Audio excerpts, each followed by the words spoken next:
In our last video, we created a relationship between our countries table, which has a grain of 1 row per country, and our indicators table, which has a grain of 1 row per country, per indicator, per year. Now let's build some measures and show how to visualize our data when it comes from multiple tables. Let's transition to our data view to create our measures and look at the data in our indicators table. If we click the filter button on our indicators column, we see that our population indicator has a particular code and our GDP indicator has a different one. We're going to use these codes for our measures, specifically by using the same calculate function that we used earlier in our Steph Curry shot data. So let's go to our Home tab and create 2 new measures. The first one for population is just going to be population equals calculate sum of the indicator's value, comma, close parentheses, comma, indicator's indicator equals SPPOP.TOTL. Close parentheses and hit enter.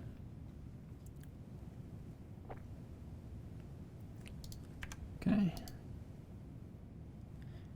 And the second one, for GDP, or gross domestic product, we're just going to say GDP equals calculate sum of indicator's value, close parentheses, comma, where the indicator is equal to ny.gdp.mktp.cd.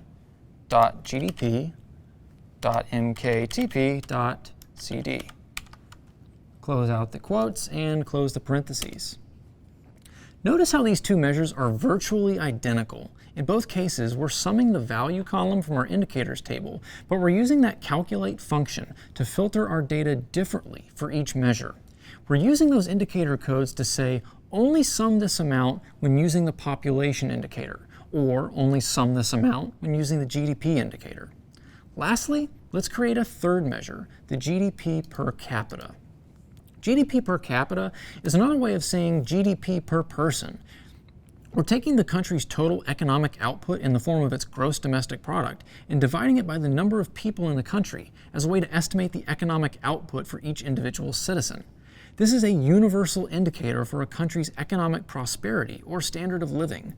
To create our measure in DAX, we just need to write the following formula.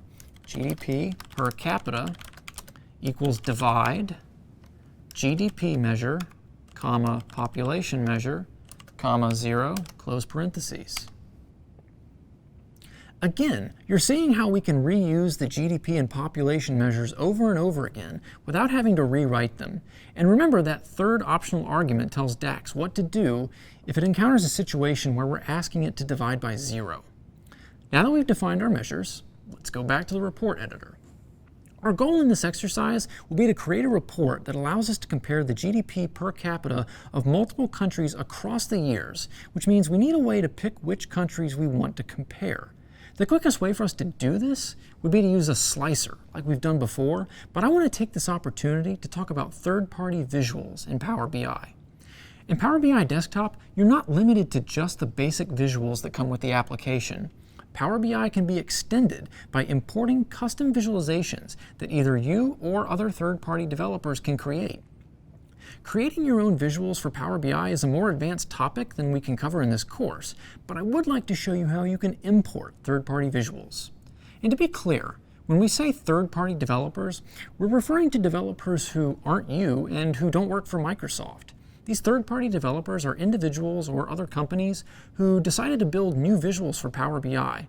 In some cases, there are companies like MAQ Software that have created a portfolio of over 3 dozen custom visuals that are free for use in your Power BI reports. In other cases, a third-party developer may ask you to pay for a license to use their visuals.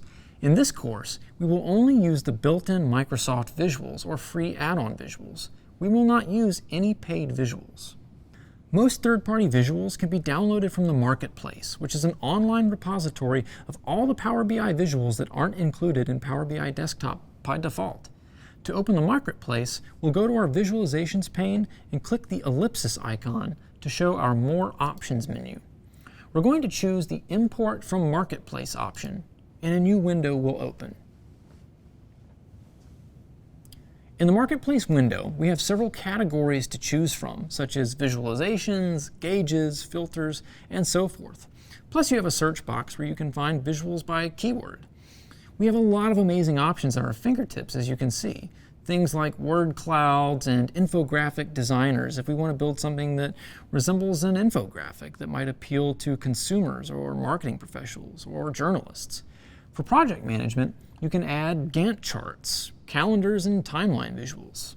For finance and goal tracking, you can add bullet charts, key performance indicators, and finance matrices. And for statistics and advanced analytics, you can add histograms, correlation matrices, and even visuals that use forecasting and clustering techniques to detect patterns in your data and draw inferences from them. There's a growing community of Power BI developers across the globe who are creating new visualizations and uploading them to the marketplace.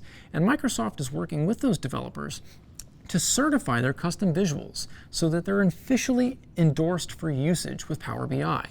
You should spend some time exploring the marketplace and browsing the various options. You may find something you really like. For this exercise, I want us to actually look for a specific third-party visual called a chiclet slicer. So we'll go to the search box and type in chiclet and hit enter to search. And there it is. Now we're going to click the yellow Add button, and the Marketplace window closes. Power BI Desktop has added a new visual to our visualizations pane. It just looks like 4 colorful boxes arranged in a square together. That's our chiclet slicer. We'll click it to add one to our page, and then resize it so it takes up the entire left side of the page. We'll drag and drop the country field from our countries table onto the slicer, and watch as it turns into a long list of buttons, one for each country. If we need to, we can use the format settings on our chiclet slicer to adjust the number of columns, the colors, and whether a selection is required. In this case, we want to require a selection because our goal is to compare 2 or more countries, so we should always have at least one country selected from our list. We're going to go ahead and select the United States from the bottom of our list, and we'll pick up there in our next video.